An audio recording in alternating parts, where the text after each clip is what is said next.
Mga Gawa Kapitulo 3, Pinagaling ang isang lumpo. Minsan, nagpunta sina Pedro at Juan sa templo, 3:00 ng hapon noon, ang oras ng pananalangin. Sa pintuan ng templo na tinatawag na Pintuang Maganda ay may isang lalaking lumpo mula pa nang ito'y isilang.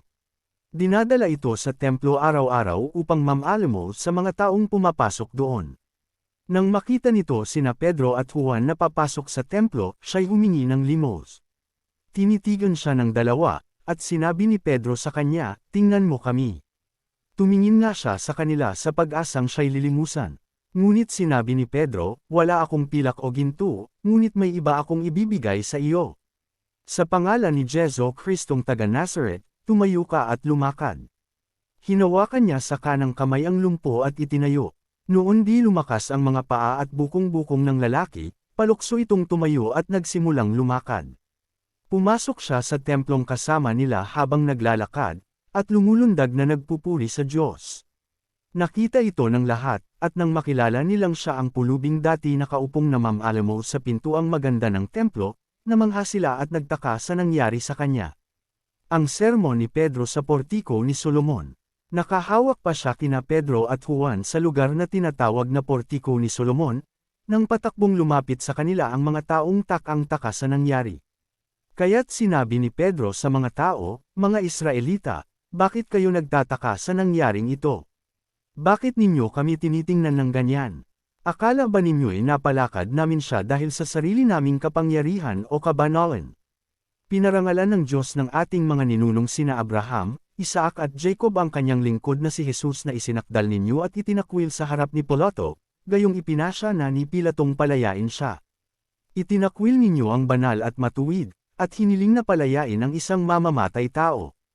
Pinatay ninyo ang pinagmumulan ng buhay, ngunit siya'y muling binuhay ng Diyos, at saksi kami sa pangyayaring iyon.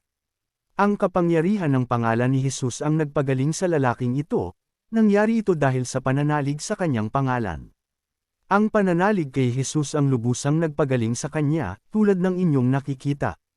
Mga kapatid, alam kong hindi ninyo nalalaman ang inyong ginawa, gayon din ang inyong mga pinuno. Ngunit sa ginawa ninyo'y natupad ang matagal nang ipinahayag ng Diyos sa pamamagitan ng mga propeta na ang Kristo ay kailangang magtiis ng hirap. Kaya nga, magsisi kayo at magbalik loob sa Diyos upang patawarin kayo sa inyong mga kasalanan, at nang sa gayon ay sumapit na ang panahon ng kapahingahang mula sa Panginoon. Susuguin niya si Jesus, ang Kristong hinirang mula pa noong una para sa inyo. Siya'y dapat munang manatili sa langit hanggang sa dumating ang pagbabago ng lahat ng bagay, ayon sa ipinahayag ng Diyos sa pamamagitan ng kanyang mga banal na propeta mula pa noong una. Sapagkat sinabi ni Moises, "Mula sa inyo, ang Panginoon ninyong Diyos ay pipili para sa inyo ng isang propetang katulad ko. Sundin ninyo ang lahat ng kanyang sasabihin sa inyo.